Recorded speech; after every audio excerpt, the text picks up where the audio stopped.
బాలరెడ్డి గారు మరొక కాలర్ అయితే ఉన్నారు.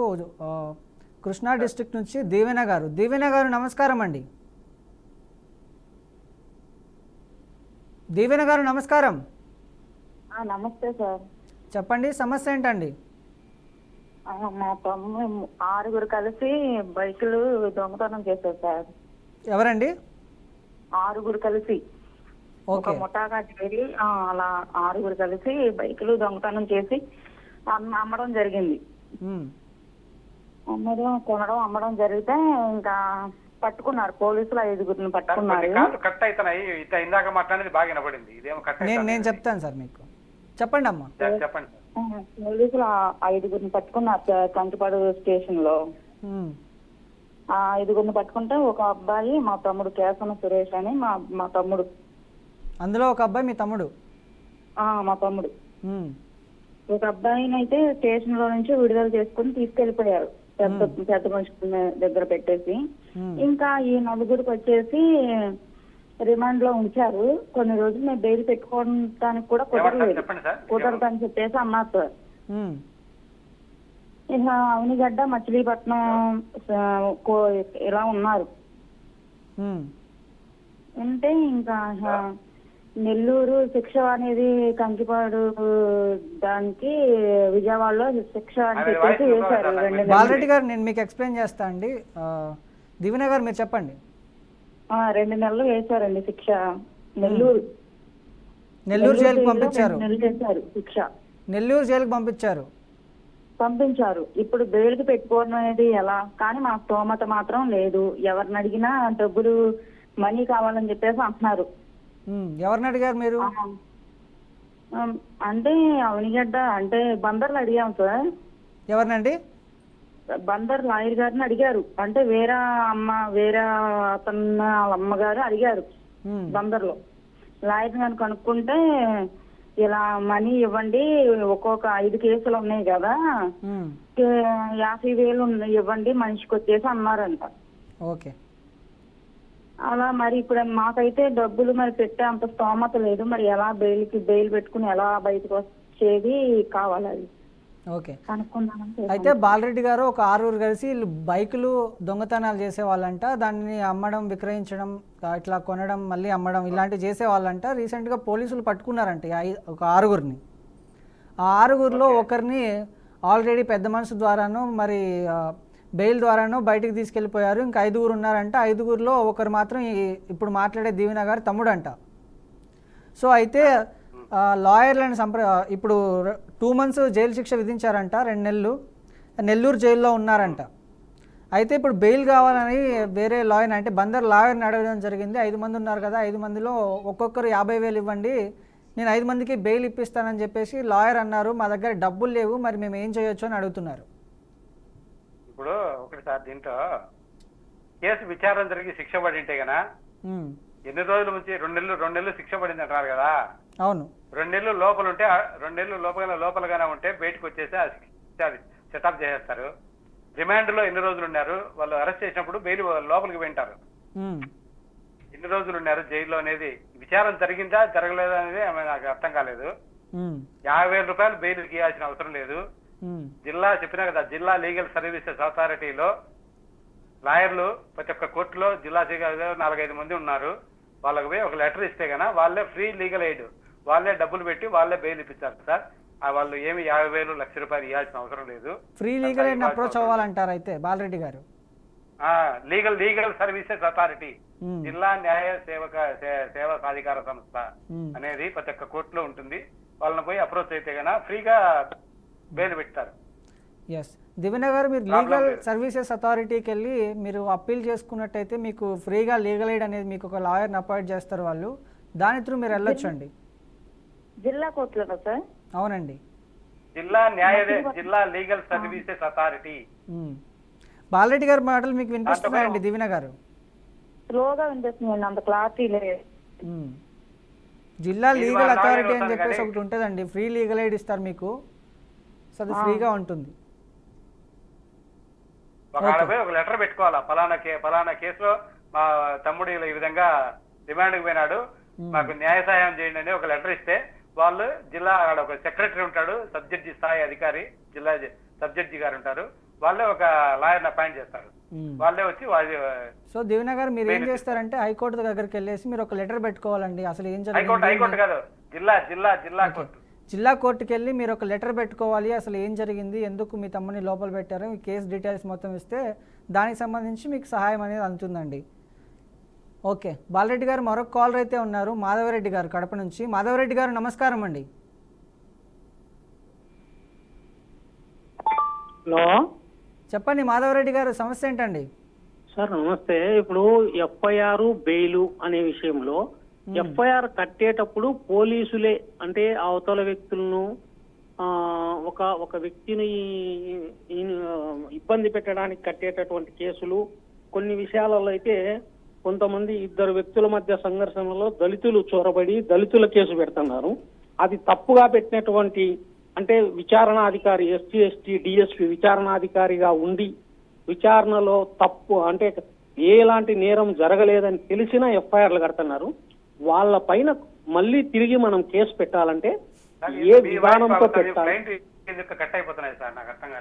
నేను మీకు ఎక్స్ప్లెయిన్ చేస్తాను. అంటే మాధవరెడ్డి గారు మీరు ఎవరి మీద అండి, ఎస్పీ డిఎస్పీల మీద అంటున్నారా? అవును, ఎవరైతే ఎఫ్ఐఆర్ కట్టారో విచారణాధికారిగా ఉన్నటువంటి అంటే ఒక న్యాయాధికారికి ఉన్నటువంటి రైట్స్ వాళ్ళకు ఉన్నప్పుడు వాళ్ళు సరైన విధానాన్ని అవలంబించక తప్పుడు కేసులు అంటే అక్కడ ఎలాంటి తప్పు జరగకపోయినా కేసులు కడితే వాళ్ళపైన మళ్ళా మనం తిప్పి కోర్టులో కేసు వేయాలంటే ఎలా వేయాలి, ఏ విధానాన్ని అవలంబించాలి? ఓకే, అయితే బాలరెడ్డి గారు మాధవరెడ్డి గారు అడిగిన ప్రశ్న ఏంటంటే కొన్ని సందర్భాల్లో పోలీసులు తప్పుడు కేసులు బనాయిస్తూ ఉంటారు, తప్పుడుగా ఎఫ్ఐఆర్ అనేది ఫైల్ చేస్తూ ఉంటారు. దీనికి విచారణ అధికారులు కూడా ఎస్పీ డిఎస్పీ స్థాయి అధికారులు ఉంటారు. అయితే అది తప్పు అని తెలిసినా కూడా ఎఫ్ఐఆర్ అనేది ఫైల్ చేస్తూ ఉంటారు. వీళ్ళ మీద మనం లీగల్గా ఎలాంటి యాక్షన్ తీసుకోలేమా అని మాధవరెడ్డి గారు అడుగుతున్నారు. ఓకే సార్, ఇప్పుడు ఏమైందంటే ఎప్పుడైతే మన మీద తప్పుడు కేసు బనాయించినారో మన దగ్గర ఎవిడెన్స్ ఉంటుంది. ఇప్పుడు ఎవరైతే ఒక పర్సన్ మీద తప్పుడు కేసు పెట్టినాడో ఆ పర్సన్ వేరే జిల్లాలో కానీ వేరే స్టేట్లో కానీ వేరే ఎనీ ప్లేస్, ఒక్కోసారి సీసీ కెమెరాలు ఉంటాయి, ఒకసారి డ్యూటీ మీద పోయి సంతకాలు పెట్టింటారు. రకరకాల కారణాలతో వేరే చాటు ఉన్నప్పుడు ఆ వ్యక్తి మీద తప్పుడు కేసు పెడితే డైరెక్ట్ గా హైకోర్టుకు పోయి క్వాషింగ్ చేసుకోవచ్చు. నా మీద తప్పుడు కేసు పెట్టినారు, ఎఫ్ఐఆర్ క్వాష్ చేసేయండి, కొట్టేయండి అని చెప్పేసి హైకోర్టు క్వాష్ చేయొచ్చు. హైకోర్టు క్వాష్ చేసిన తర్వాత ఎవరైతే తప్పుడు కేసు పెట్టినారో పోలీసులు వాళ్ళ మీదనే మనం ప్రైవేట్ కంప్లైంట్ వేసి ఎఫ్ఐఆర్ రిజిస్టర్ చేయమని చెప్పేసి వాళ్ళ మీద కేసు నడపచ్చు. ఇబ్బంది ఏం లేదు, ఆ విధంగా చేయొచ్చు.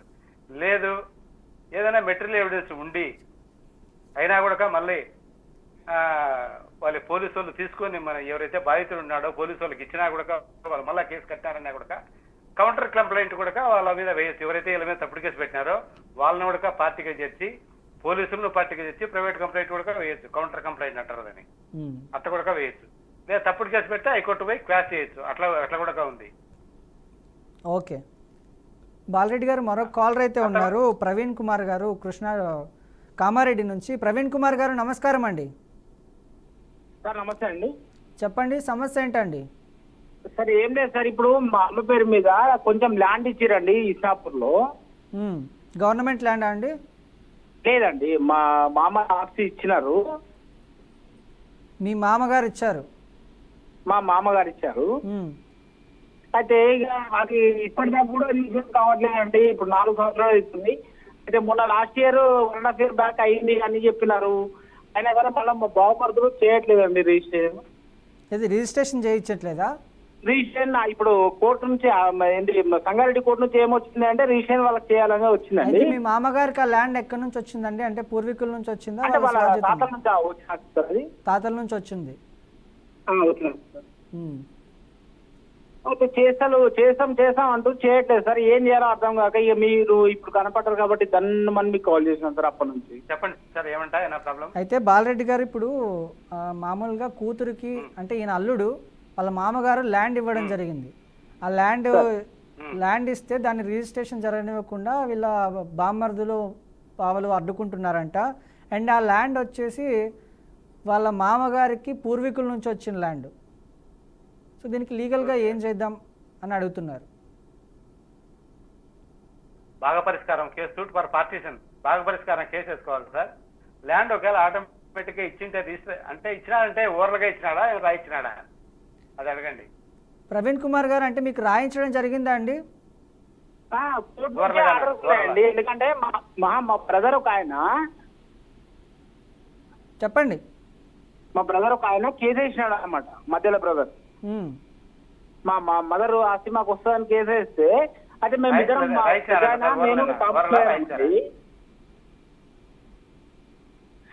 చెప్పండి చెప్పండి. అయితే కాంప్రమైజ్ అయితే ఏమైందంటే కోర్టు నుంచి ఆర్డర్స్ ఏమి ఇచ్చిందంటే వీరిద్దరికి కాంపన్సేషన్ గా చెరి 3 గుంటలు ఇవ్వమని చెప్పి ఇచ్చిందండి. ఎప్పుడు 2023 డిసెంబర్ 9 తారీఖు నాడు కాంపన్సేషన్ గా ఇవ్వమని చెప్పి కోర్టు నుంచి ఆర్డర్స్ వచ్చినాయండి మాకు. కాదండి ప్రవీణ్ కుమార్ గారు, ల్యాండ్ ఎవరిది? మీరు మీ మామగారిదా ల్యాండ్? మా మామగారు. అయితే మీ తమ్ముడికి ఏం సంబంధం అందులో? మేము ముగ్గురం అన్నదమ్ములం అండి, బ్రదర్స్ ముగ్గురం మేము. ఓకే, మీ మామగారు ముగ్గురికి ఇచ్చారు, పంచారు? లేదు సార్, అయితే మధ్యలో ఒక ఆయన డ్రాప్ కాలేడు. కాదండి, మీరు చెప్తున్నది ఏంటి? ఇప్పుడు మీ మామగారు ల్యాండ్ మీ భార్యకి ఇచ్చారా లేకపోతే మీకు ఇచ్చారా? లేదు సార్, ఇప్పుడు మేము ముగ్గురం బ్రదర్స్ అన్నమాట. అయితే మా అన్నకు నాకు ఇచ్చిరు. మా మధ్యలో ఆయన ఏమైందంటే నేను డ్రాప్ కాను, నేను కోర్టులో కేసు వేసుకుంటా అంటే నడిపించుకోమని చెప్పినాం. అయితే ఈ కాంపన్సేషన్ కింద మాకు 3 గుంటలు ఇచ్చారు సార్. అయితే అగ్రిమెంట్ రాసిచ్చారా? ఆ అగ్రిమెంట్ రాసిచ్చారు. అయితే ఇక రీఫండ్ చేయండి అంటే చేయట్లేదు. పార్టీషన్ సూట్ వేసుకున్నారా మీరు? పార్టీషన్ వేసుకున్నారండి? పార్టీషన్ చేయలేదు సార్, ఇంకా అసలు వాళ్ళు ఏమి ప్లేసే చూపించట్లేదు సార్. ఆడ ముత్తంగి దగ్గర ఉంటుంది అది.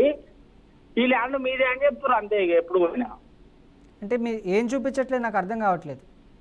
పార్టీషన్ మీరు చెప్పినట్టు పార్టీషన్ అవి ఏం చూపించట్లేదు సార్. మీరు ఎక్కడికి వెళ్ళారు? ఎంఆర్ఓ ఆఫీస్కి వెళ్ళారా? లేదు సార్, అంటే మేము డైరెక్ట్ సంగారెడ్డి కోర్టులోనే, ఏమంటారు డిస్ట్రిక్ట్ కోర్టులోనే సార్ జరిగింది. కాదండి, ఇప్పుడు ఎంఆర్ఓ ఆఫీస్లో ఆ ల్యాండ్ ఎవరి పేరు మీద ఉంది? మా చిన్న మామ పేరు మీద 14 గుంటలు ఉంది సార్, మా పెద్ద మామ పేరు మీద 14 గుంటలు ఉంది. మీ పేరు మీదకి ఎప్పుడు అగ్రిమెంట్ రాసిచ్చారు ఆయన? 2023 డిసెంబర్ 9 సార్. 9 నుంచి ఆ రోజు జడ్జి గారు చెప్పారు మీరు ఆన్లైన్ చేసుకోలేదా మరి? పార్టీషన్ చేసేయండి అని చెప్పారు సార్. మీరు ఆన్లైన్ చేసుకున్నారా అండి? అది మాకు మా పేరు మీద కాలేదు సార్, ఇంకా అవ్వట్లేదు అని చెప్తారు వాళ్ళు. మీ పేరు మీదకి అవ్వట్లేదు అని చెప్తున్నారు. ఇప్పుడు 1.5 year బ్యాక్ నుంచి అదే చెప్తున్నారు సార్. అట్లా ఇక మీరు మీ మామగారు ఉన్నారా అండి? మీ మామగారు ఉన్నారా? మా చిన్న మామగారు చనిపోయారు సార్. ఓకే, ఆయన చనిపోయారు. ఒక ఆయన పెద్ద ఆయన ఉన్నాడు సార్, ఆయన పేరు మీద 14 గుంటాస్ ఉంది, చిన్న ఆయన పేరు మీద 14 గుంటాస్ ఉంది సార్. నేనేం అడిగినానంటే ఇప్పుడు బావమరదల పేరు మీదకి ఇంకా రాలేదనుకో ల్యాండ్, ఈ పెద్ద ఆయన పేరు మీద చేసేయండి, నాకు 1.5 గుంట వస్తుంది, అదను చేసి అంటే అది కూడా చేయట్లేదు సార్.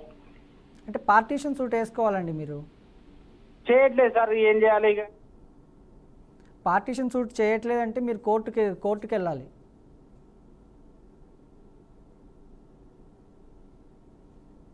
ప్రవీణ్ కుమార్ గారు ఉన్నారా అండి? ఉన్నాను సార్. ఒకవేళ మీకు పార్టీషన్ చేయట్లేదు అని చెప్తే మీరు కోర్టును సంప్రదించాల్సి ఉంటుందండి. సార్ అదే సార్, మళ్ళీ ఇక జడ్జి గారి దగ్గరికి వెళ్ళాలా సార్ నేను? కోర్టుకు వెళ్ళాలండి. అదే వచ్చాయి ఎంత ప్రాపర్టీ వాల్యూ అయినా దానికి 200 రూపాయలే కోర్టు ఫీజు, లాయర్ ఫీజు మరి మాట్లాడుకొని బాగా పరిష్కారం చేసి వేసుకోవాలి సార్. మీకు రైట్ ఉంది. మీరు బాగా పరిష్కారం చేసుకొని సూట్ వేసుకోవాల్సి ఉంటుందని చెప్తున్నారండి బాలరెడ్డి గారు మీకు. ప్రవీణ్ గారు పార్టీషన్ సూట్ వేసుకోవాలి మీరు. లాయర్ని అప్రోచ్ కావాలా? కంపల్సరీ ఒక మంచి లాయర్ని చూసుకొని ఆయన్ని అప్రోచ్ అయిన తర్వాత పార్టీషన్ సూట్ వేసుకోండి. మీ వాయిస్ నాకు బాగా వినపడతాను సార్, పార్టీ రావట్లేదు.